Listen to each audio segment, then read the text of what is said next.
What we've been talking about all year, all of 2021, a recovery for all of us. That means reaching every neighborhood, making sure that folks who have been through so much for the last year and a half with the coronavirus are able to come through strong, helping families, helping people come back, and then making it sustainable for the long term.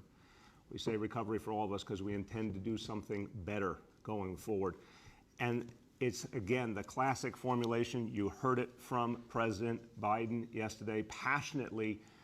Americans, New Yorkers, in the midst of crisis, we band together, we overcome, we build back better. This is not just words, this is a reality, this is a history, this is a fundamental truth. We're going to do that here and now, overcoming the impact of the coronavirus, overcoming the impact of Hurricane Ida. Anything that's thrown at us, we will overcome. Now, the president was passionate yesterday, and I just want to say I am so thankful for his visit. It was incredibly heartening to the folks in Queens he met with, but to everyone in this city. The president's here. He's talking about real support for the city right now. He's also talking about the big picture, the big challenges we faced, and he's doing something about it. Extremely visionary, aggressive approach to addressing climate change, to addressing the infrastructure needs we have. We have not seen anything like this in decades. It's incredibly refreshing. So I want to thank President Biden. He is showing us through his actions that we can build back better, that we can do something different. And that's exactly what we need at this moment. We talked to families up and down that street in Astoria. We're going through a lot. But as you see that beautiful photo, the child holding up the American flag painting he made, this is all about a dream that is New York City and that is America. We met immigrant after immigrant who came here, talked about their love for this city, love for this country, how all things have become possible being here. Even in the midst of the challenge they were going through and the pain they were going through, they expressed their thankfulness for everything that they had been able to achieve here, everything they had received here. We want to live in that spirit. So we're going to continue. Any place anybody's been hit by the storm and needs help, I want to remind all New Yorkers, call 311. There's a huge amount of help available. And as we were going door to door, talking to neighbors yesterday, and the other sites have been, constantly reminding people, we're going to help them with every step of this process to get back on their feet. Our public engagement unit is out there. This canvassing operation, this is something that government historically hasn't done or hasn't done enough of. We're doing this on a big scale. 10,000 doors will be hit by our public engagement unit and by community organizations that we're working with, just like we did in the census. We're going to the most affected areas. We're going to talk directly to people who need help, make sure they're signed up for the benefits they deserve. We're also using a text program. Over 185,000 texts have been sent into the most affected areas, reaching neighbors who have been hit the hardest, letting them know of all the services that are available. Obviously, everything being provided is for free. Free water pumping by DEP, if anyone still needs that. They've been out and around. Hotel rooms are available for anyone who needs it, especially if they've been through so much, whether they want to stay in a hotel for weeks or they just want to stay there for a day or two to recover from what they've been through. We have it for them. The Red Cross doing an amazing thing. Debit cards, $515 to immediately replace some of the personal belongings that people need the most. What the Met Council is doing, the one-time payment for rent for 1 month's rent. Extraordinary and immediate efforts. Of course, FEMA, $36,000 for each homeowner. We want to process those applications immediately. We want to help people do that and get the money they deserve. And that's before you even discuss the loans and other support that would be available for businesses and for homeowners. If anyone needs food, obviously we distributed hundreds of millions of meals during COVID. The city can move immediately. If anyone needs food, all you have to do is call 311.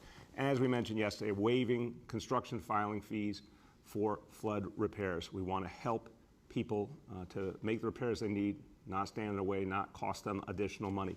Also, some of the homeowners yesterday, and they were very honest about having tenants in apartments that still were not fully up to code, those basement apartments we've been talking so much about. I want to emphasize our housing department, HPD, will not be issuing fines for those basement apartments, those unfortunately illegal basement apartments in the areas affected most deeply by Hurricane Ida. We will not be issuing fines for the rest of this year. Our goal is to make sure that folks can get back to those apartments, that they can be made whole, that people have a place to live.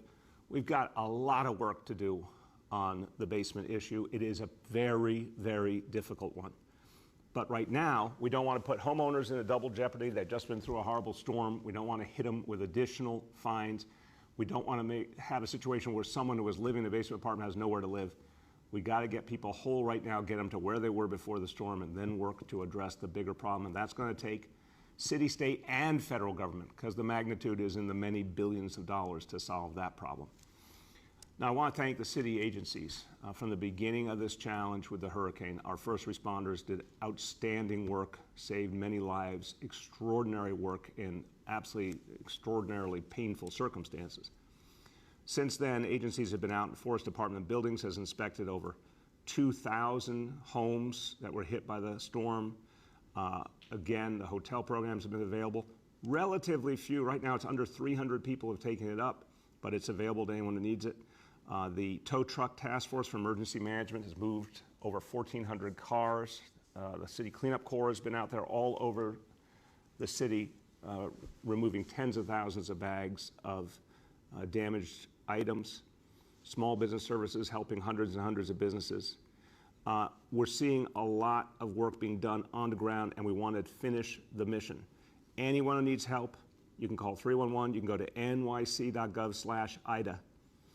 And we're going to help people get back on their feet. We're also going to intervene aggressively if anyone's trying to do wrong by someone who is suffering right now. We're hearing a few reports of price gouging, some homeowners being ripped off by plumbers and other folks who are supposed to be taking care of their needs in the middle of a crisis.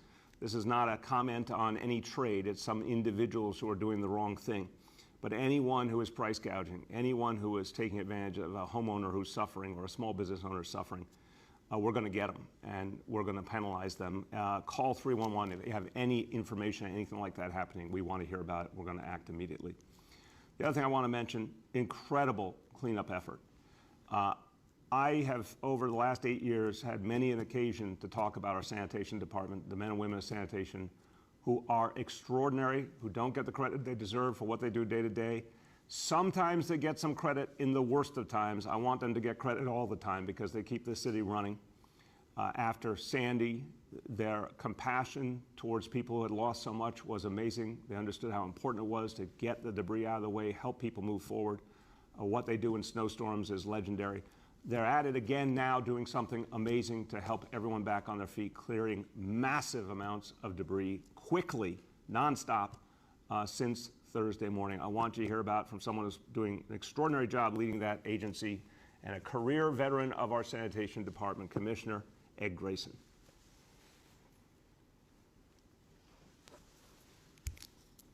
Good morning. Thank you, Mr. Mayor.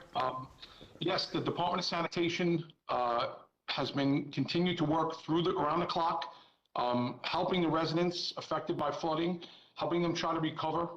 We have crews in every impacted neighborhood in all 5 boroughs. Key message for today, sir, and to the city: if you have storm debris in your home, you can place it out for collection at any time. I spent the entire weekend out in the field, and I saw firsthand devastation, destruction, the despair. I've spoke directly to the residents in Middle Village, Woodside, Bed-Stuy, Jamaica, East Elmhurst, Westerly, Mariners Harbor, Throgs Neck, Williamsburg, and Bushwick. And that's just a handful. You know, it's a big list, but we have so many people impacted. And it impacted the city in different ways in different spots. But we heard their stories of loss. We've heard and saw the irreplaceable keepsakes and documents that they have had to, come to terms with losing, the furniture that they've lost, the memorabilia, the food, and of course their livelihoods. Most sadly is to hear the heartbreaking story of the human loss in those impacted areas where we saw that. The message today for everyone affected by the storm is we are here for you. No matter how long it takes, we will be there.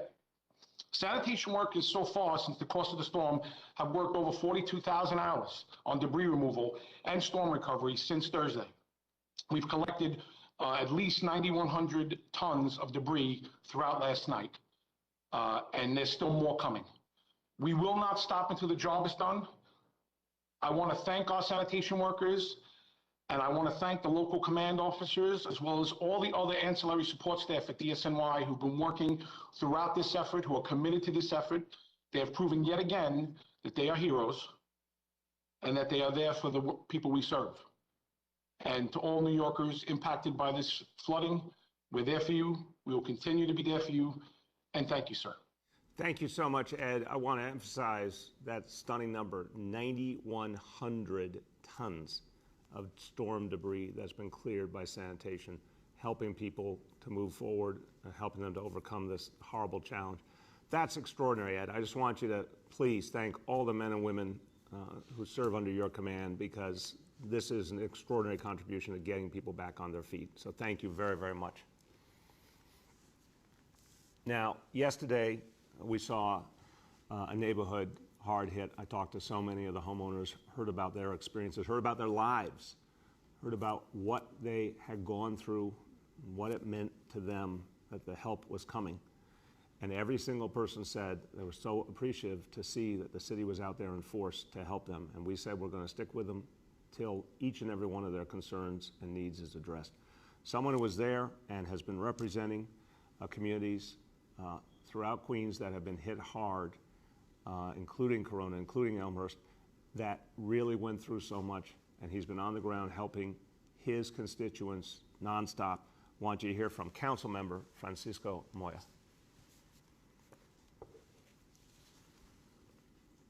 Mayor, just let me first start by thanking the first responders for their heroic efforts that they've done to really help New Yorkers get through this, and to Commissioner Grayson. There's a reason why your team is called New York's Strongest, because they do a tremendous job under tremendous circumstances, and they've truly stepped up. And Mr. Mayor, you and I have walked through that district yesterday. It was so critical to have the president there alongside with you and our colleagues in government for a community that for the last 18 months has been the epicenter of COVID.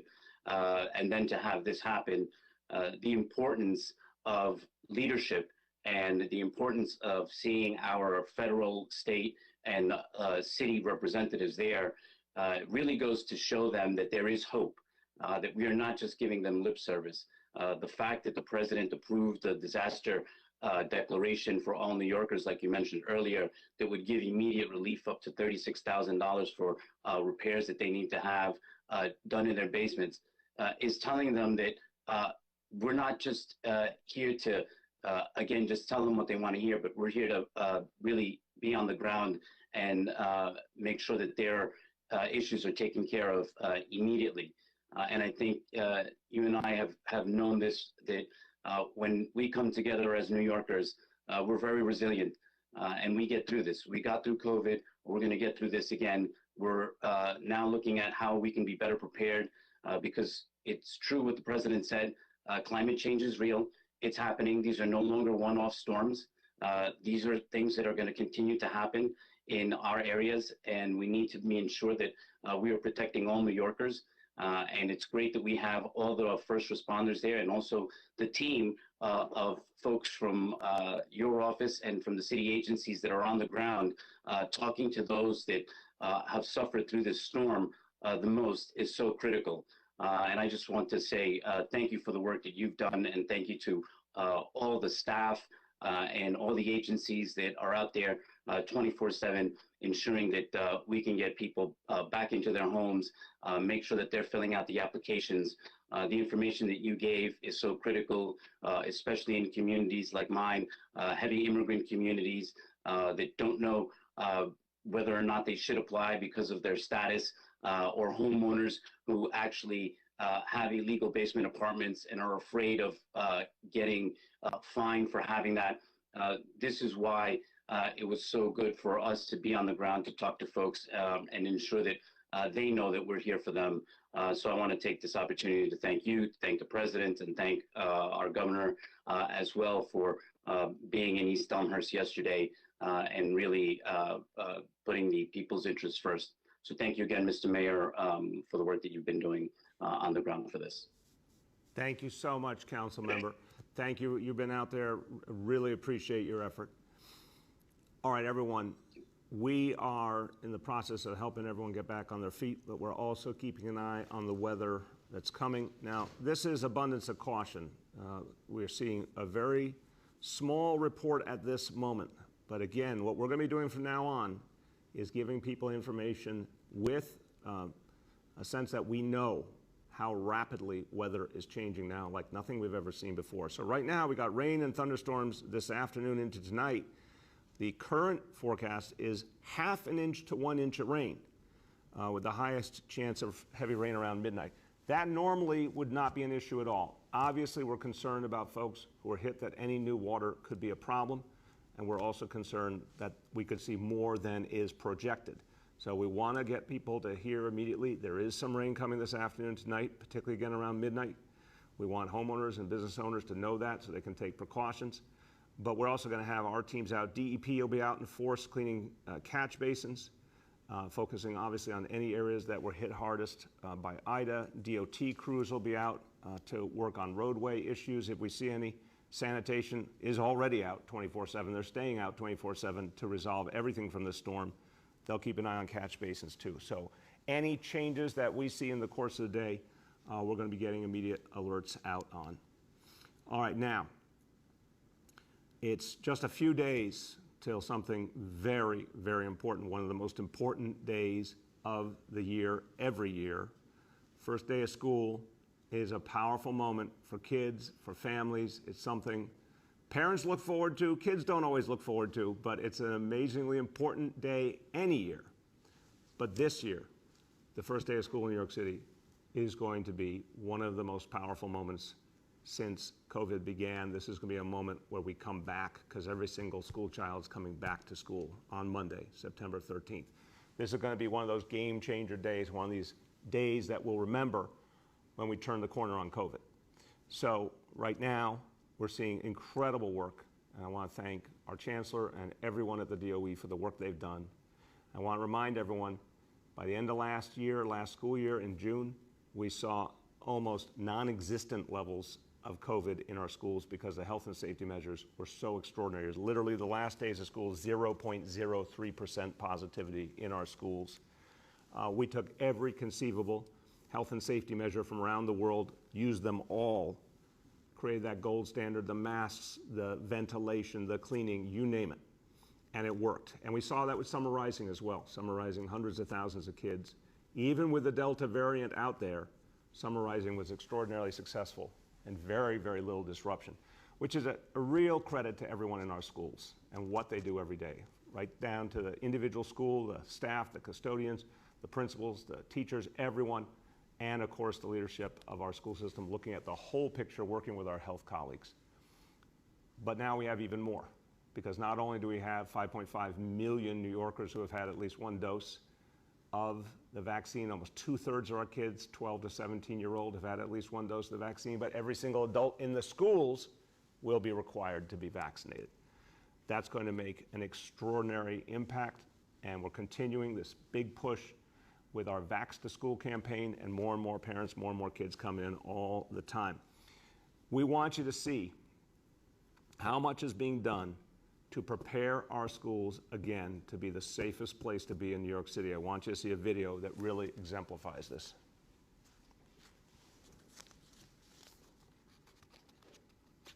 Hello, I'm Mark DiVincenzo, Deputy Director of Facilities for PS 234. I want to show you everything we're doing here at PS 234 and every school across New York City. Every student and staff member will be wearing face covering during the school day, no matter where they are on the school property. We will be keeping a full month's supply of masks and other personal protective equipment on hand throughout the year, and we will check our supply weekly to make sure we always have enough. We also have equipment like this electrostatic sprayer to keep our students' gear free of germs. Good ventilation is essential to prevent COVID-19. So over the past year and a half, ventilation in every single classroom across the city has been inspected, updated, and repaired. You can even check the ventilation status on the child's school online. If a room is not operational, we will not use it. Every classroom across New York City has 2 HEPA filters like these. And following the guidelines of the Center of Disease Control, students will be kept at 3 feet of distance wherever possible. Every night, each classroom will be deep cleaned and disinfected using electrostatic technology.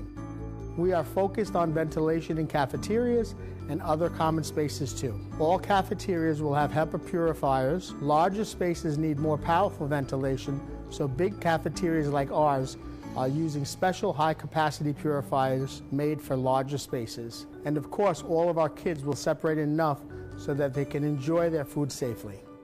Hand washing is very important. Our bathrooms and all hand washing stations are fully stocked with plenty of soap, paper towels, and hand sanitizers. Sinks and drinking fountains are in full working order and cleaned and disinfected throughout the day, along with other surfaces that get touched a lot, like doorknobs and desktops. We are ready for safe and healthy learning for all. We can't wait to see you in September. So that video gives you a flavor. It's just extraordinary effort being made.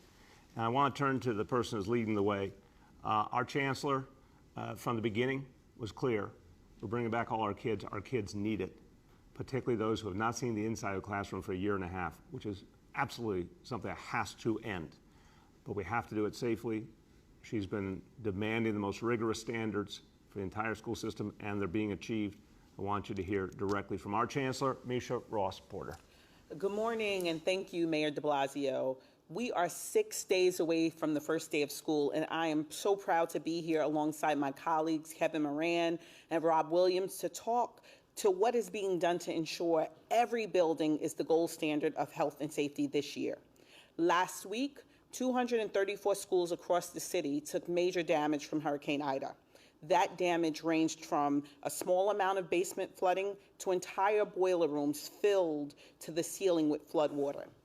Without missing a beat, our amazing facilities teams were in buildings in partnership with the School Construction Authority and the Office of Emergency Management, assessing damage and immediately beginning the hard work of bringing buildings back online. These dedicated professionals worked around the clock, as they have throughout the pandemic, and through their Labor Day weekend to ensure that every building is ready to go by the first day of school. As of last night, 228 of the 234 buildings are fully operational, and we expect work to be completed on the remaining buildings by Monday. That same energy has been directed at preparing buildings for the return of students since the spring of last year. In every building, in every neighborhood across the city, devoted members of our facilities team are checking every space to ensure it has the ability to bring in fresh air and get rid of old air. They are ensuring that schools are stocked with PPE and signage is available to help direct students. I'm going to let Kevin get into the details, but I want to emphasize that we are ready for this school year, and a team of facilities experts are laser focused at ensuring our schools open with the gold standard of health and safety measures on Monday. With that, Kevin Moran. Kevin Moran's the head of school operations. He's done an absolutely amazing job with his team, really one of the heroes of this effort with an extraordinarily devoted team. He's going to make this very visual to you, all of the different tools that are being brought to bear to keep our kids safe and our whole school team safe as we go into this new school year together. Kevin Moran, take it away. Thank you, Mayor de Blasio, and thank you, Chancellor Misha Porter. My name is Kevin Moran. I am the Chief Schools Operation Officer for the Department of Education, and I oversee over 1,400 school buildings that comprise our city system.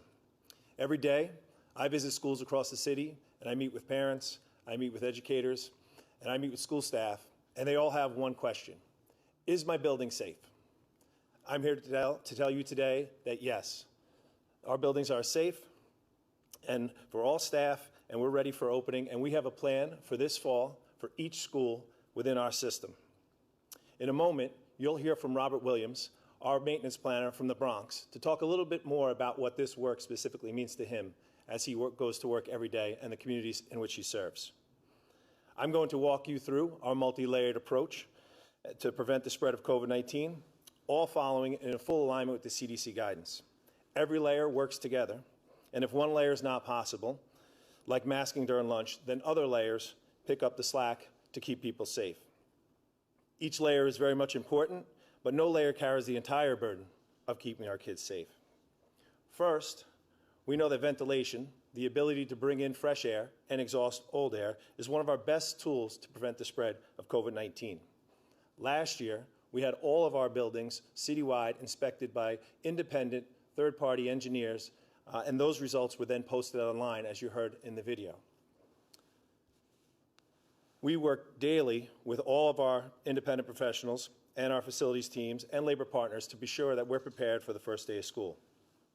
We make needed repairs to our buildings to keep them safe, and we continue to maintain those buildings at the highest of standards. Ventilation is provided through natural causes, through natural means, through windows, machines, or a combination of both methods.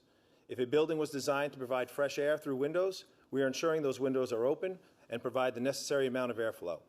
The buildings in this category are mostly our older buildings that were specifically built in response to previous pandemics and have large windows meant to bring in large amounts of air. If a building was designed to provide fresh air through machines, our teams are making sure those are running at the highest level. We installed MERV 13s, much like you'll see here, and MERV 14 filters in our HVAC units. And the majority of our air conditioners actually have these items installed most recently that fit in all the air conditioners. And I'd like to thank the mayor for his unprecedented investment in air conditioning in our instructional spaces, to which all will be completed by the end of this year. Making sure windows and machines create the right ventilation at the beginning of the school year is a major part of our multi-layered approach to health and safety. We need also to rigorously inspect these classrooms to make sure they continue to function throughout the school year.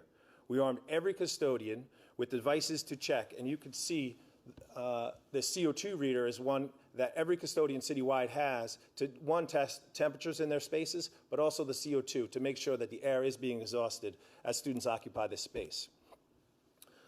Custodians are also provided with anemometers. This is something that our custodians use to actually monitor and assess cubic feet per minute air exchanges that actually give custodians a readout on the air exchanges in every classroom citywide. So we work in partnership with our custodians and our principals to ensure, and our teachers, to make sure every class has proper ventilation. And if there is a reason that it's not functioning properly, we take the room offline and we make sure that we investigate and make repairs to that system. Our facility staff has nearly 2 years of experience now keeping our buildings safe during a pandemic. They are maintaining deep cleaning techniques that were put in place last year and utilize electrostatic sprayers, much that you see here. We have a large backpack electrostatic sprayer. This is commonly used in our large spaces, hallways, all the corridors, stairwells, cafeteria spaces, etc. The smaller handheld electrostatic sprayers is popular for smaller spaces and actually on our school buses because there's tighter areas in our school buses. They continue to make sure all high-touch surfaces are cleaned and every room is disinfected on a nightly basis. No school leader will have to go without worrying about providing PPE for their students and staff, much of which you see here. Every school will have a full 30-day supply on hand at all times. This includes masks for our smallest learners, much like we have here, and extra protective equipment for educators who are in close contact with students who cannot tolerate a mask at this time. And so that would include additional face shields that you'll see here, a KN95 mask that you'll see there, vinyl gloves if necessary, and we make sure that our incredible nurses are staffed and they have a complete assortment, including N95 masks. Last year, when these supplies were in huge demand nationwide, we made sure every school was prepared for every student, and we'll continue to provide that level of supplies to every school this year. I want to take a moment to thank our facility staff. When you think back to April 2020, we were not sure if our schools would reopen in a matter of weeks, months, or even later. While the city was hunkering down, our facilities teams continued to report to schools to prepare them to welcome back every student at a moment's notice. Last August, they moved mountains to prepare every building for the return of every single student and staff member, all 1 million. They never gave up, they never stopped working, and they're at work right now making sure our schools are ready to bring back students safely on September 13th. Thank you, Mr. Mayor. Thank you so much, Kevin. Amazing report, and you can see, everyone, everything is being done to protect our kids and our school staffs. No expenses being spared, whatever it takes. I want you to hear from one more person who's on the front line of this. He's been a real hero in this effort, and his story is powerful. Robert Williams had COVID himself back in March of 2020. He went through so much. He fought through it, thank God, but he knows the impact of COVID. He felt it, he experienced it, and he wants to make sure that we protect every child, every staff member. He manages maintenance for all of the Bronx schools. It is a personal mission for him to keep everyone safe. I want you to hear now from Robert Williams. Thank you, Mayor de Blasio and Chancellor Misha Porter and Kevin. My name is Robert Williams. I'm a maintenance planner with the Division of School Facilities serving the Bronx. In my care is every single Department of Education building in the Bronx. I want to briefly talk about the work that my team has done in the Bronx. Work that I know is being done citywide and in every borough. When the COVID-19 pandemic hit our city last year, we never left these buildings. The only thing that changed for us was that the city had less cars on the road, so we got to work a little quicker. This was a scary time. I myself got COVID-19, and so did a lot of my staff. We were all operating in a world without information, but the one thing I knew was that we needed to make sure our buildings were ready for the return of the young people at any given moment. As soon as the CDC started providing guidance regarding ventilation and safety measures, my team started inspecting buildings and making enhancements. My team took small but powerful actions, like opening windows that had been sealed shut for years for various reasons. They also looked at schools like Lehman High School and identified major building-wide repairs that needed to be made to make it fully operational. We also spent over $5 million in enhancing Lehman High School, not only just in the ventilation, but just in the construction of the school. Whether the ventilation is being provided through windows or machines, we made sure rooms were safe for all young people. My commitment is what drove me. It was a focus on making every building in the Bronx safe enough that I would feel comfortable, even enough for my own children to go there. The work we did was confirmed by independent inspections and walkthroughs. We all know that things break. So our teams are laser focused on maintaining that high standard no matter what it takes. After all those inspections and adults and experts, the thing that truly validated our work was the sight of young people and their smiling faces being able to return and enter our buildings. A school without children is just another random building. We do this work solely from our heart and for the children. This was a team effort. Every member of the Bronx team came to work every day. We looked over every inch of every building and prepared to welcome back every single student. All of this work and measures mentioned by Kevin, by the Chancellor, and by the Mayor, in addition to the great works of our facility, we do this every single day of every school year to keep the buildings safe and create quality spaces for the city's young people to receive an excellent education. Mayor de Blasio, it's my pleasure. I'm here today to tell you that every building in the Bronx is ready to welcome every student back on September 13th. Thank you so much, Robert. Robert, I really appreciate it. I can hear the passion in your voice and your commitment, and thank you. Thank you to all the folks who work under your leadership. Every adult is doing everything to support our kids. That's what we see happening in our schools. And so I want to say I'm so proud of everyone at Department of Education. I'm proud of their commitment to our kids. And we're ready for opening day of school on Monday. But we do need help from the federal government. I want to talk about this now. This is the area where there's one last piece that would make a world of difference. I told you when it comes to the 12-year-olds to 17-year-olds, almost 2/3 have been vaccinated already, and school has not yet begun, and we're going to get a lot more kids in the coming days. But we need help with those younger kids, the 5 to 11-year-olds. Look, the federal government, I know this is a priority, but it needs to be the highest priority. I'm calling upon the FDA. Set a timeline, set a goal that we all can hear. Parents need to hear this. And we need to hold everyone accountable to getting this vaccine ready. Of course, doing it safely, doing it the right way, but it needs to be a matter of supreme priority because this is the last piece we get our 5 to 11-year-olds vaccinated, and we have everything that we need. I want you to hear about why this is so important, and from someone who distinguished herself during the COVID crisis. I really appreciate this about her. She did not need to go back out and help people on the front line as a medical professional. She's a member of the state assembly. She had plenty to do in that job, but she chose to go out and serve people directly on the front line, and then went right back and made sure that legislation was passed to protect working people in the midst of the COVID crisis. Really, really admirable work, and she's going to tell you how important it is to speed this vaccination for our youngest New Yorkers. My pleasure to introduce Assemblymember Carinas Reyes. Good morning. Thank you, Mr. Mayor. I want to thank you. I want to thank Mr. Williams, who just spoke, and of course, Chancellor Porter. We're especially proud of her here in the Bronx.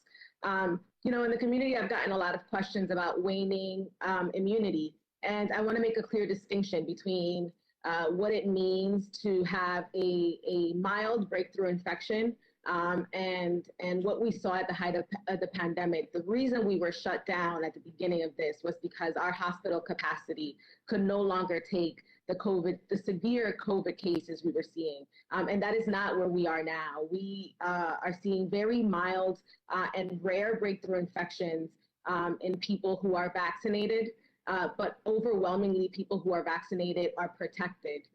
And that is important to know, that we don't want to go back to where we were. I was on the front lines when we ran out of ventilators. And I think that is a dark place that we do not want to revisit. It is extremely scary for the patients and their families, but as well for the medical professionals who didn't know if we would have the equipment to save the next life that would decompensate. And as we go back to school, as a mom who has 2 children going back to school on Monday, I have a 14-year-old who is an incoming sophomore, and he was fully vaccinated in the spring. But I have an 11-year-old 6th grader who has yet to be vaccinated. And I am fearful for his well-being, like many parents are. We know how effective vaccines are in protecting them and protecting those around us. It is my expectation as a parent that every adult in that school building, when I send him to school, has taken the necessary steps to protect their safety and has been vaccinated if they qualify. And we are calling on the federal government to be expeditious, the FDA, to approve vaccines for younger children. We are seeing a small uptick in hospitalizations with COVID-19 of younger patients. And that is because they are not qualified to be vaccinated as of yet. And as we move forward, if we really want to make sure that our children are safe, they have to be eligible for those vaccines. And my children, my youngest will be one of the first ones I will be the first one to make sure that he gets his vaccine as soon as it is approved. For us, it's very important to protect him and protect those around us. So I want to thank you, Mr. Mayor, again, for continuing your efforts in making sure the vaccines are free and readily accessible for all New Yorkers, and making sure that our incoming school year is a safer one than it was last year. Thank you. Thank you so much. And I think you're going to have a lot of company on that line the first day that the new vaccine for the 5 to 11-year-olds is out. I think you're going to see parents all over the city immediately bringing their kids to get it. But we need it to come here as quickly as possible. Thank you for your advocacy, Assembly Member. Very much appreciated. All right, now we've talked about a lot already, but I want to talk about public safety. Yesterday you heard a fantastic report from Commissioner Shea and Chief Harrison about extraordinary impacts being made, turning the tide on public safety. We got a lot more work to do. But one of the things Commissioner Shea focused on was gang takedowns and how crucial they are. It's a small number of people do the violence. We're going to get each and every one of them. I'm going to give you just a very broad initial read on something you're going to get the details on later on today. But in Harlem and Upper Manhattan, major gang takedown is going to be announced, the details later on today. Dozens of members of a gang who did multiple acts of violence. I want to thank the NYPD. I want to thank the Manhattan District Attorney. These gang takedowns are making a world of difference, and they're coming more and more frequently. So this is very, very important for how we turn the tide. move this city forward, move a whole recovery. We're going to see takedown after takedown. We need the court system to help us then follow through and bring the consequences. But great credit to NYPD and Manhattan DA's office for this effort. But now when we talk about safety, we're also working very, very hard right now to make sure that the days ahead are safe in this city as we look forward to a very somber moment, the 20th anniversary of 9/11. The minute you say 9/11, for so many of us, we immediately remember not only where we were when we heard what had happened, but we remember the people in our lives who were lost. I remember the people I knew and the families I know who lost people. And it's 20 years later, but we still feel it so intensely. And this wound will never entirely heal, but we need to keep everyone safe. That's how we pay honor to all we lost, keep them safe, keep their families safe, keep this city safe now. We have a major anniversary coming up, and the eyes of the world will be on New York City, which means we have to take extraordinary precautions to protect all New Yorkers. I want to say the most important thing up front. As of this moment, there is no specific and credible threat directed at New York City. We have an extraordinary counterterrorism capacity. We are watching all the time. We're going to have deployments all over New York City in the days ahead, and particularly on 9/11. Not just at Ground Zero, but all over New York City. And we are watching because we know the ways of the terrorists. We understand this anniversary is going to be on their minds too. We've seen some attacks recently around the world that are worrisome, which is why we monitor all the time. You're going to hear from the leaders of our counterterrorism effort about the preparations being made. I want to make one point in particular. Ground Zero, not just on Saturday, but every day, is not a place for any visitor or any resident of the city to ever use a drone. Some people ostensibly, innocently have had drones and used them in that area to take photos. Unacceptable, not going to be tolerated. They're going to be confiscated. That's not a place. It's too sensitive and too much has happened. So I just want to make that very clear to everyone. But now I want you to hear about the specific precautions and preparations that are being taken and the vigilance that's underway. First, from our Chief of Counterterrorism, doing extraordinary work, continuing this tradition of the NYPD over the last 20 years. I pleasure to introduce Chief Martine Matarazzo. Thank you, Mr. Mayor. 20 years after the attacks on September 11th, the NYPD is much better equipped, trained, and prepared to prevent a terrorist attack in this city. Working alongside our Intelligence Bureau, the Port Authority, and our federal, state, local, and private partners, we have developed a robust security overlay for the upcoming ceremony, marking the 20th anniversary of the September 11th attacks. There will be measures in and around the World Trade Center site that the public will see, and there will be many that they won't. This plan has been in development for many months, and it couldn't have happened without the seamless coordination between all agencies and organizations. We will be using all of our counterterrorism resources to ensure a safe event. These include explosive detection canines, heavy weapons teams, explosive detection instruments, license plate readers, radiological and chemical sensors, and countless cameras. Magnetometers will be used to screen every person that enters the plaza. Our bomb squad will vet the World Trade Center site prior to the event and will remain for the duration. The Joint Terrorist Task Force will investigate any threats prior and during the ceremony. We will have plainclothes officers around the perimeter of the site to locate any suspicious people or activity. We will also have the counter-drone detection teams that will mitigate if necessary. But as the mayor stated, please, it's a reminder, it is illegal to fly a drone anywhere in New York City.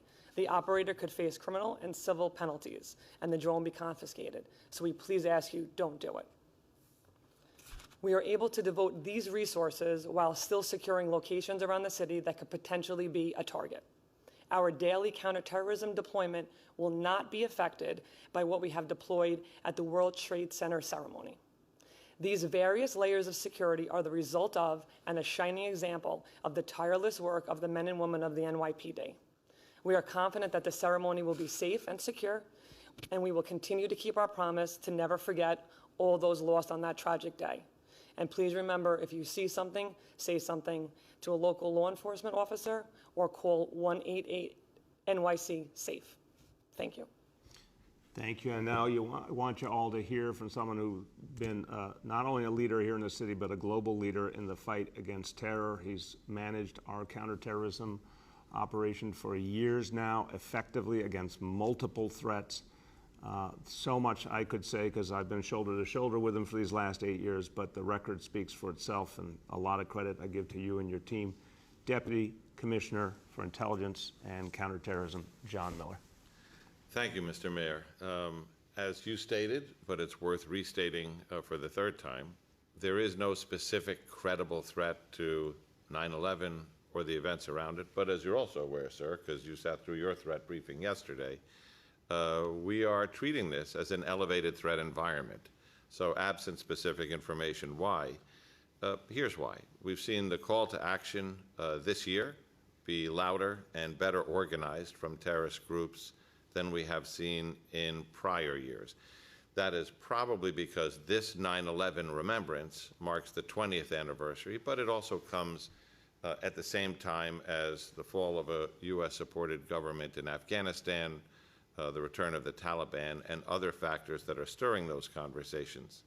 We have noted in our observations over those platforms more than a dozen significant propaganda releases, many of them geared towards English language audiences, 2/3 of them coming from Al-Qaeda, which has suffered, along with ISIS, significant losses in terms of territory and command and control over recent years. So we are paying attention to that drumbeat. We've seen the Al-Qaeda magazine, Wolves of Manhattan, which is named for the 9/11 hijackers, come out with a new issue. We've seen the Inspire Guide, another terrorist publication, circulating. We've seen a trailer for an Al-Qaeda film that is supposed to come out soon. So we take note of all of that and factor that into our threat assessment and plans. Accompanying that, as the mayor pointed out, with the call to action has been action. We've seen 3 significant terrorist events around the world. Obviously, the attack on the airport in Afghanistan, another attack involving a knife and multiple victims in Auckland, but one closer to home in Plano, Texas. We look at each one of these to examine what propaganda was the driver, who was the person behind it, and we are always scanning our environment. Those incidents aren't linked in any way, except for the common thread of people acting individually on ISIS propaganda. So, starting from the premise of no specific credible threat, we operate, and that's Chief Matarazzo, Martine and her people, Chief Tom Galati in the Intelligence Bureau and his team. We operate on the idea that there is a threat out there and that we have to continuously hunt for that before the event, during the event, after the event, and not just at the event, but around the city. As Martine pointed out, our counterterrorism deployment around these days will not just be at the 9/11 Plaza, at the U.S. Open, where we have a very layered counterterrorism deployment, but around the city, because around this time of year, of course, we pull out all the stops, and we've stepped it up this year, not because of specific information about something in New York, but because we want people to see it, we want people to know they're safe, we want people to know that we're here and that we're protecting that event and this very important time of remembrance. Mr. Mayor? Thank you, John. Really appreciate the thoroughness that everyone at the NYPD is utilizing. This is literally a case of not taking anything for granted and being ready for everything. So expect, again, a lot of presence in these coming days to keep us all safe. All right, let's do what we do every day and talk about the indicators. And the first item I go over always is the doses administered. We're coming up now on 11 million doses. It's extraordinary. 10,901,787 doses administered of the vaccine to date. Numbers have been very strong in recent days, and we expect a continued uptick as mandates come into play, as kids are coming back to school. So that number is going to keep growing and keep us safe. Number 2, a daily number of people admitted to New York City hospitals for suspected COVID-19. Today's report is 98 patients.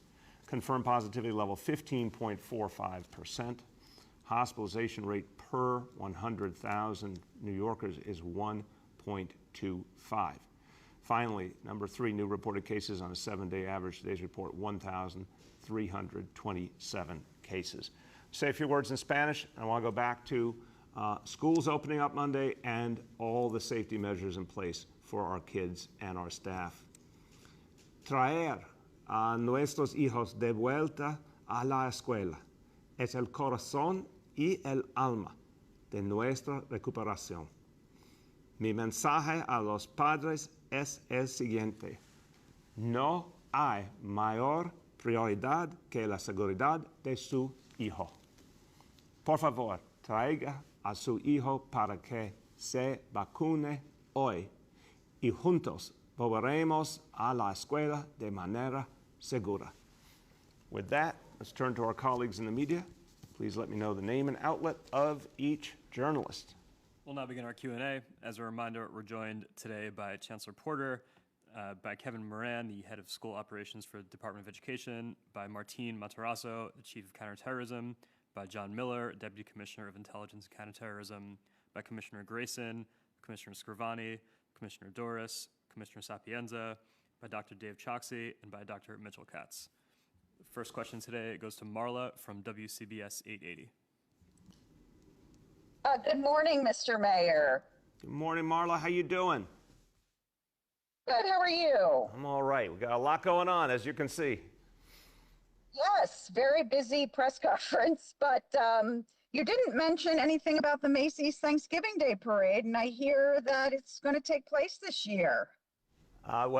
Obviously, we had a lot of other more immediate things, but we're very hopeful. We're working with Macy's that we can do this the full way, the right way, which I think will be a great moment for the comeback of this city. So we'll get more and more details out as it gets closer, but that's looking like a good news situation. Go ahead, Marla. Okay, and more urgently, as you said, school begins in 6 days for 1.1 million students. Can you, I know you spoke a lot about, we learned a lot about what's being done to keep the schools clean and disinfected, but can you speak about COVID testing in the public schools? Will it be as rigorous as it was last year, and what should parents and students expect? Yeah, it's going to be a consistent approach across the entire school system, every school on a biweekly basis. We can increase that anywhere we need to at any time. But we also have to pay attention to what's different from last year. The level of vaccination, it's night and day. We went into last school year, there was no vaccine. And then for much of the school year, very few people had gotten it. We're now at a situation, 5.5 million New Yorkers have gotten at least one dose, 2/3 of the kids in the eligible range. It is night and day from where we were. So we have the Situation Room up and running. We have regular testing every school. We can increase testing anytime we need. And in combination with the most important thing, which is vaccination, we're confident this is the way to keep our kids and our staff safe. Would you like to, either one of you like to add? Well, I'd just like to add further, some of the items that will keep kids safe and staff safe in the buildings are inclusive of this electrostatic sprayer that custodians will walk through the building and definitely sanitize every space. They have the handhelds that I referenced before. We have these air purifiers, not only one, but two. The difference last year is, we had one purifier. We doubled down an additional air purifier in our classrooms. And we also have it for the larger spaces. In addition to our cafeterias, we'll have these purifiers in spaces to make kids are safe, make sure kids are safe and staff, but also exhausters improving ventilation. So we're taking every step necessary to make sure we improve that indoor environment. Kevin has now learned how to visualize, make visual situation. Let's hold up the monitors too and explain again. Hold over here, the handhelds, what our staff uses to monitor the air quality. Explain that one more time. So this year, what's critical... hold them up high. Come on, we're gonna get you used to TV here, Kevin. There you go. Look at he's getting it next to his face. That's good. Go ahead, Misha, take over. Yeah. Take over, Misha. So the CO2 reader is brought into a space to assess how many particles per million of CO2 is present in the room. And so we want to actively monitor that. If we see it rising over 1,000 particles per million, we realize that we should actually check the systems to make sure they're exhausting the air that students exhale. So this is a real good reader. Custodians use it daily, and when we change seasons, we want to make sure the temperature of our spaces stay at room temperature. So we want to use that. The anemometer, while not included in the CDC guidance, we went a step further. The CDC guidance just says make sure you have the presence of functional ventilation. So we use these tools to assess. The anemometer is probably our most critical tool in actually putting it towards an exhaust fan or an intake and measures the actual CFM coming into a space. It's critical then to put into a formula. And I'm not a Generation Xer, but there's an app for that. There's the length, there's the width, there's the height, and there's the CFM. And you put it in your app, and it actually tells you, you have 5 air exchanges per hour, you have 10 air exchanges. We went to a local high school nearby at Seward Park, and we're getting 20 air exchanges an hour. So that is well in exceedance of any standard that's ever been put out there. As well as we did Murray Bergstrom recently, and we saw them kicking over 19. In our stairwells, we saw them up very high. In one instance, pulling open a door, it was 100 air exchanges in an hour, which is really, really, really high. So in those spaces too, we're factoring in. But all of these tools, this is probably one of the ones we're most excited about, because this was new product that was created just for our air conditioners to make sure we have an extra layer in the summer months when we're running our air conditioners. This is a MERV 13 filter, just like the MERV 13 filters that we sourced early in the pandemic for our larger HVAC system. So we definitely have a multi-layered approach. One, to make sure we have everything sourced, and the city's been wonderful making sure we had supply chain uninterrupted. And my thanks go out to SCA, the School Construction Authority, and the DCAS team to make sure we had what we needed. But getting these level of details is real important to provide parents with a level of transparency and trust that we're doing things. What's this bad one? Yeah, and can everyone hear him okay? Is he okay? Go ahead, Kevin. There you go. Kevin, you're getting better at this as you go along. Yeah, I appreciate it. Learn by doing. Is this on? All right. So this actually is in response to our larger areas, and we looked at the state guidance and we looked at the CDC guidance, and it talked about relying on the layered approach to health and safety. And so when a student demasks to break for lunch and to eat, we make sure that we bring in additional layers. This air purifier it's able to purify 3,000 square feet, which is a very large space. In some instances, we'll bring in 2. And we also, in a window environment, we put in the upper sash exhausters that also increase our air exchanges per hour. And the CFM off those are very much notable in the change in the increase in how we turn the air over. We use that exclusively in some of our schools that were having issues potentially getting to 3 feet, but we wanted to make sure that they had all those layered approaches in environments where they're actually taking their masks off. Excellent. Thank you, Kevin. Thank you, Chancellor. Okay, let's continue. The next is Elizabeth Kim from Gothamist. Morning, Mr. Mayor. Elizabeth, how you been? I'm good. My question is, could you give us the latest update on the city's negotiations with the teachers union over the medical accommodations, medical and religious exemptions that some staffers say they want? Yes, absolutely, Elizabeth. Those negotiations continue. We recognize there are definitely, in a few cases, and it's pretty rare, where someone medically cannot be vaccinated. But where that is confirmed by a process to make sure that all the information is accurate, if someone cannot be vaccinated, of course there's grounds for a valid medical exemption. Equally, again, very few cases we expect, but there are narrow and specific grounds for religious exemption. Those will be honored. There'll be a process to confirm them, but they will be honored. Those folks will continue to work for us in some capacity, in some location. We got to work that through. But those cases will be honored, but again, expect them to be very rare. Go ahead, Elizabeth. Secondly, our education reporter, she's hearing from families who say they're just not ready to send their children to school because they're afraid of the Delta variant. What's going to happen to parents who decide just to keep their kids at home without signing up for, home instruction? Will they be disenrolled? Is there any risk of ACS contacting them about absenteeism? Really important question. I'm going to start and I'll turn to the Chancellor. We've talked about this in detail. But Elizabeth, look, again, I understand there's a lot of fear still, a lot of very honest concern. There's also, sadly, a lot of misinformation out there. The message that I want to give, and I'm going to get Dr. Choksi into this as well, is how important it is to have our children back in school, particularly the kids who have not been back for a year and a half. It's just not acceptable for them to be out. So we're saying to all parents, bring your kids back, look at everything that's being done to keep them safe. This is going to be the safest place for them to be, literally, and we know this. Dr. Choksi will speak to this. I'm actually going to have him go ahead of the Chancellor, and then she'll speak to your very specific question. We know that being out in a community during the day is much less safe than being in a school with all these protections, all this cleaning, all this ventilation. So I say to all parents, as someone myself who was a public school parent, best place for your kids to be is in school. If in the beginning of the school year a parent's not ready, we're going to keep talking to them, we're going to keep trying to convince them. If that goes on for a while, then that's a different scenario the Chancellor will speak to. But I do think you'll see a small number of parents who take a little bit of wait and see at first, and then will bring in their kid pretty quickly after the beginning of the school year. But I think the vast majority are going to show up on day one and are ready. Again, why it matters so much from a health perspective to get kids back to school. Dr. Choksi, please let people hear what you think on that topic. Yes, sir. Thank you so much. And thanks, Elizabeth, for this crucially important question.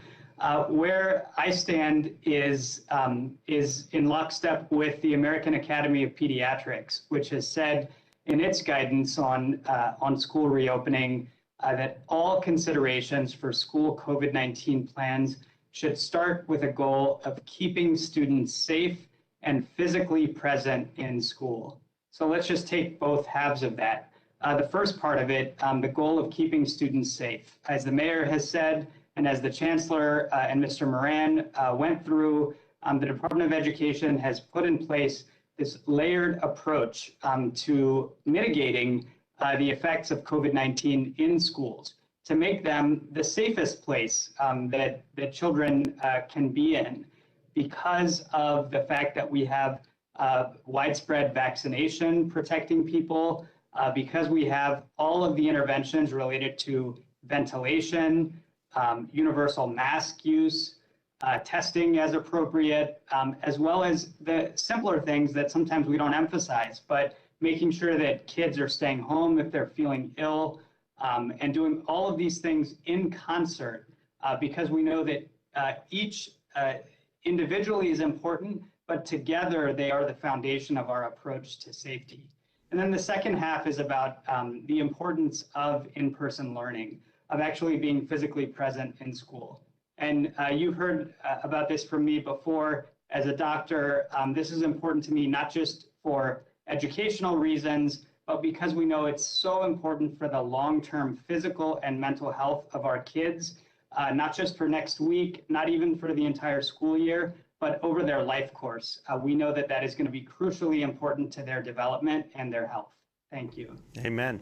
Chancellor, about what happens after a few weeks in if a parent hasn't gotten their kid to school? So what we've never disagreed on is that in-person learning is the best learning for all of our students. And so we're looking forward to having our principals in our school communities and the social workers that we've added to our communities to work very closely with families to get our children back in school. And ACS is our partner, and ACS is very clear that their goal is the same as ours, and that is to help get our babies into school. The only time that ACS will intervene is if there is a clear intent to keep a child from being educated, period, which is a very different thing to deprive a child of an education. But we want to work with our families because we recognize what families have been through. And so with all of the supports and the multi-layers of protection that we have in place, we believe that we can work together with families to get babies back in school. Amen. The next is Christina Vega from Chalkbeat. Hi, thanks for taking my question. I want to go back to testing. I was hoping you could explain why the city has designed the program the way it has. CDC recommends weekly testing. And when students head back to school, teachers actually won't need to be vaccinated until September 27th, and that's just one dose. So can you explain why bi-weekly and how quickly is this going to start? The other thing that we've heard concerns about is that it's not mandatory for students. So how can you be sure you're going to have the participation you need? Yeah, we're quite convinced, Christina, from what we saw last year, that we'll have ample sample at any given point that we need for any school community. We've looked at this, we've looked at the numbers. We really feel very confident about that. The reason we feel good about the level of testing, it's going to be absolutely consistent. It's going to be every school. It's going to be regularly. We can add more whenever we need. But again, unlike so much of the rest of the country, I can't say this strongly enough, 5.5 million New Yorkers have already had one dose of this vaccine. 2/3 of the 12 to 7-year-olds, almost 2/3 already. We're in a night and day situation with so much of the rest of the country. And we did the highest standard of health and safety in our schools that any place in America has done. And it worked, again, before there was even vaccine. So we've made adjustments. We've added new elements, again, additional air purifiers, a huge amount more vaccination, and the mandates that will be coming in very quickly and having a big effect. But we believe the right amount of testing is what we've put forward. But if we see any place where we think we need to do more, we can do that literally on a few hours' notice. Go ahead, Christina. My other question is regarding the negotiations with UFT. Is there an agreement for what will happen to teachers who don't have an exemption and aren't vaccinated by the 27th? Look, we're still in those negotiations. They've been intense. We're obviously hoping to resolve things. We're in a process right now, an arbitration process. I don't want to in any way get ahead of that. Our goal is to settle these issues and move forward, but not every single one has been settled yet, and we obviously have to do that very, very quickly. The next is Paul from the Staten Island Advance. Hey, good morning, Mr. Mayor. How you doing? Good, Paul. How you been? I'm well, sir. Thank you. Regarding the vaccine mandate for DOE staff, what percentage of DOE staff remain unvaccinated, and what sort of challenges is the DOE expecting regarding staffing? I'm going to turn to the Chancellor, and I don't know if Dr. Choksi has additional information.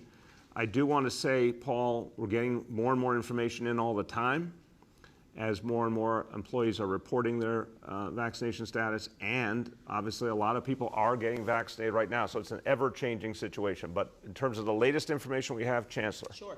So 72% of our teachers have been vaccinated. 61% of students 12 to 17 have been vaccinated with at least one dose. And so we're confident that our faculty members, our staff members are going to get that first dose even before the 27th. We've seen our numbers continue to increase. And we know that it's important for us to build a bubble of protection around our students. Okay, go ahead, Paul. Thank you so much for that. And we got a complaint from someone who is trying to get a marriage license about challenges at the Bureau. I saw they closed walk-in visits August 23rd. So I just wanted to get a sense of, where the city stands right now and what your knowledge of the situation is regarding the Marriage Bureau. Okay, we will get back on this. The city clerk office runs the Marriage Bureau. I'm a little frustrated hearing that because they should be at full strength. It's not something run directly by the mayor's office, but we're going to go engage them immediately. It's really important, and as we bring the city back fully, that people have the access they need to the Marriage Bureau. So, Paul, thank you for raising that. And this one's been a nagging problem. I want to say to my friends at the clerk's office and the Marriage Bureau, come on, guys. Everyone else is coming back full strength. We got to do this, but we will follow up and get you an update, Paul, immediately. The next is Michael Gartland from the Daily News. Morning, Mr. Mayor. Hey, Michael, how you doing? I'm good. How are you? Fighting the fight, brother. Okay, good. I've got a couple of questions from our education reporter, Michael Elson Rooney. The first one is, you've talked about how New York City has a gold standard of safety measures in school, but the city's proposing to do 20 times less school COVID testing than LA's school system, which is testing all students and staff each week, regardless of vaccination status. So why not increase the level of school COVID testing if you want to do everything possible to keep kids safe and build trust? Michael, I respect our colleagues in LA. We've had a radically different vision of them from day one. They were not open last year. We were. They are continuing remote education. We believe that's a huge mistake for our kids. So respect them. Everyone's got to make their own choices. New York City has the most rigorous health and safety model in the country. We proved it last year with schools. We proved it with Summer Rising. We're sticking with what has worked. We're going to have plenty of testing. But again, testing pales in comparison to vaccination and all the other measures that we've put in place, which are now amplified intensely from even where they were in June. So this is what we're going to do, and if we see any reason that we need to make adjustments, we can make them very, very quickly. Go ahead, Michael. Thanks for that, Mr. Mayor. The other question we have here is about how, some other countries are giving kids rapid tests after they're exposed to a COVID case in school. And if they test negative, they can avoid quarantines. Is that an approach the city's considering? I'll have Dr. Choksi go over the approach we're taking now. I want to emphasize again, for adults and students who are vaccinated, they are not going to be quarantining unless they're symptomatic. It's a very different reality. That's a lot of people in our school system, thank God, who are not going to have to deal with quarantine in the vast majority of cases, even when we have quarantines.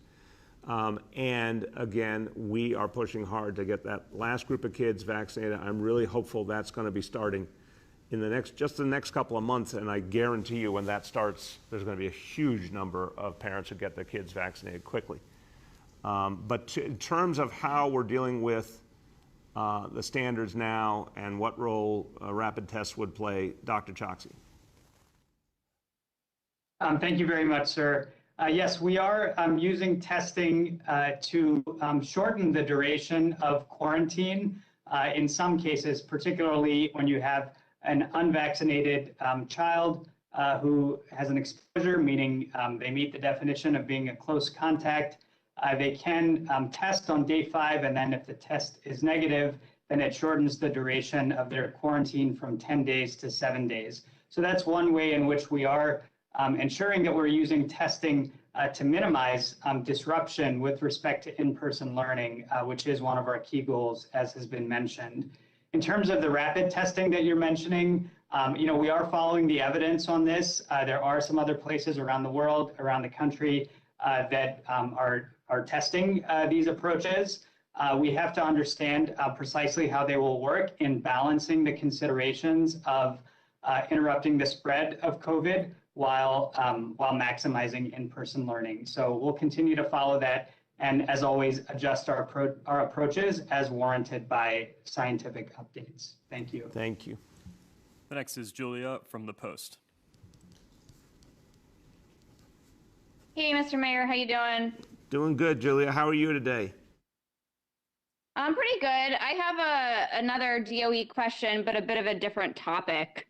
I'm wondering if you think that the city school investigators should have looked into a complaint that your former Chancellor Carranza used his powerful position to favor pals, given that we now know he left his wife for an administrator he brought from Houston to New York for a 6-figure job at the DOE? That is old news. I have very intense faith in the investigatory apparatus that they go after everything as they see fit. And that chancellor's gone. We have a new chancellor now. Go ahead. Okay, thanks. You said that DOB has investigated or sent inspectors to 2,000 homes for property damage or for damage from the storm. if neither dwellers of basement apartments or the homeowners are being penalized for them, what's kind of the practical result of those inspections? To figure out what can be done to immediately make the home habitable. We've got a much bigger issue to work on, which will take billions of dollars to address the basement apartments. But for now, we just got to make sure that the damage, if there was damage from a storm, that's addressed properly, that folks can get back into those apartments for the immediate term, and that homeowners are not put in a double jeopardy where they're hit by a storm and then hit by fines as well. This is a bigger issue we have to resolve, but the one thing we do not want to do is burden people in the meantime or create an environment where tenants have to wonder if they're about to be put out because of these fines. So that's the balance we're striking. We have time for two more for today. The next is Abu from Bangla Patrika. Hello, Mayor. How are you? Good, Abu. How you been? Good. Thank you so much. My question is about the way New York City is monitoring the terrorism. So, used to be monitoring by all the institution, and so now what is the change? And do you have any message for the Muslim community when the September 11 Eve is coming? Yes, I appreciate that question, Abu. My message is we deeply respect the Muslim community of this city, a crucial part of who we are as New York City, hundreds and hundreds of thousands of New Yorkers, a huge presence of members of the NYPD as well. And there were big mistakes made years ago in terms of how the NYPD approached that community. I want to say that Deputy Commissioner Miller is one of the people who fixed those mistakes. And what we're trying to do now is consistently show respect and embrace.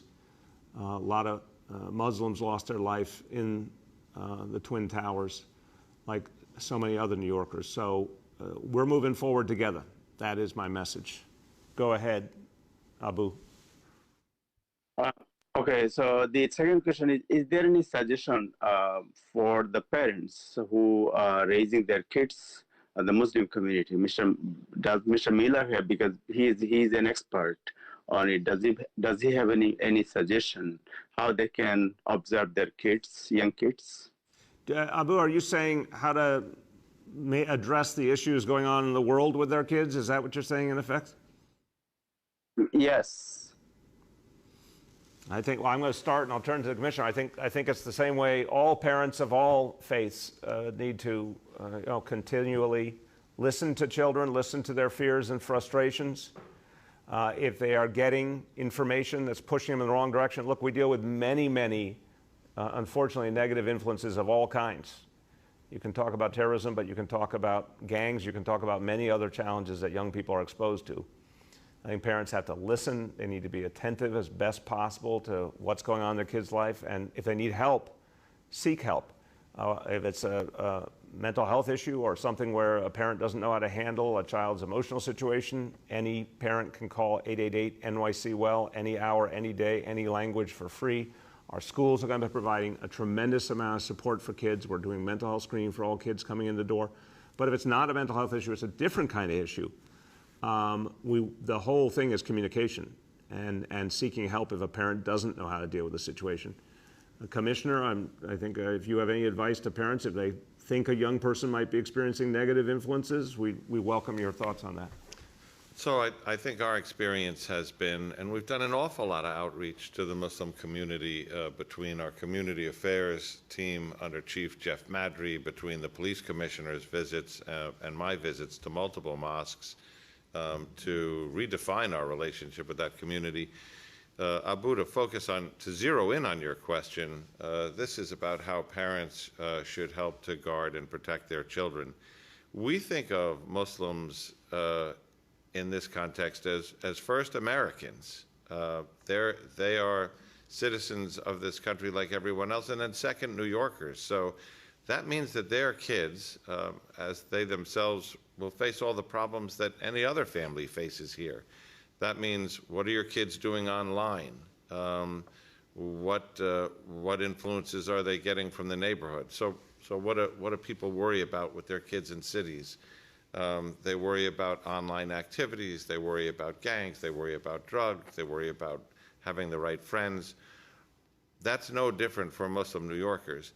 To the extent, and we talked about this earlier, that there are groups that are targeting Muslim youth for radicalization, that is an experience which has widened out exponentially with white supremacist groups targeting youths for radicalization, with neo-Nazi groups. We've seen an explosion of that kind of online thing. So the advice for Muslims in New York is the same advice for everyone else, which is know your kids, be involved with your kids, but particularly be involved with what they're doing online, have access to their phones, have access to their logs, and make sure you protect them as we all protect our kids. Amen. Last question for today goes to Henry from Bloomberg. Hello, Mr. Mayor. How are you doing today? Good, Henry. How you doing? I'm doing pretty well, thank you. The 72% rate of teachers being vaccinated, are you satisfied with that number? No, we're going to get that number by definition to 100% with the mandate. I also think, again, we are continuing to get information in, Henry. I think that number is likely higher, and we're going to get more and more information each day. And as teachers are preparing to come back, a lot of them are moving quickly to get vaccinated now, but everyone knows the mandate's coming, and that's going to resolve it fully. Go ahead, Henry. Now, on the students who are vaccinated, I think I heard two different numbers. I think the chancellor said 61%, and you said 65% of. I'm going to go to arbitration. The mayor's right. Well, that's a good start. That's not my question. But I want to be careful because there's so many numbers flowing around. Let's turn to the health commissioner. The number I have, Commissioner Choksi, you're going to confirm 12 to 17-year-olds, at least one dose, 339,244 people, young people, and a percentage 65.2%. Commissioner, is that right or wrong? Yes, sir, that's correct. We're at 65%. Amen. Right on the boundary of 2/3, Henry. Go ahead.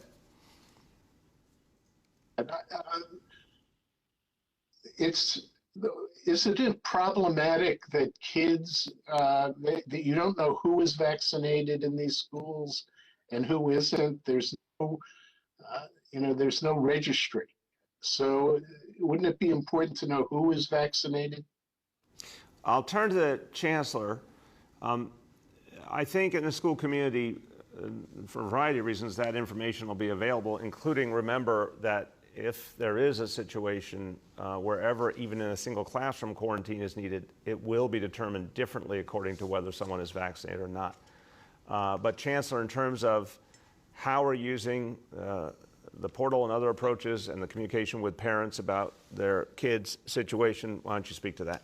So we are collecting information in our DOE portal from both our faculty members and our students on their vaccination rates.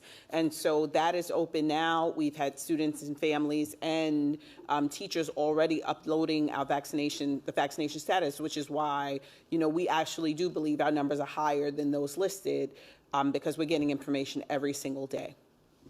Well said. So as we conclude today, everybody, a lot of material today, a lot going on. Want to thank everybody who's been a part of this press conference because it's really a tribute to New York City and the people who devote their lives to New York City, whether it's fighting terrorism, fighting crime, educating our kids, keeping them safe, everything that's being done out in communities to help people directly. It's a lot, there's a lot going on, but I always, as a New Yorker, take pride in the people who work on our behalf and what they do every day and the way they go the extra mile. I think a lot of that is on display in this last hour or so, and it's something New Yorkers should be very, very proud of. Thank you, everybody.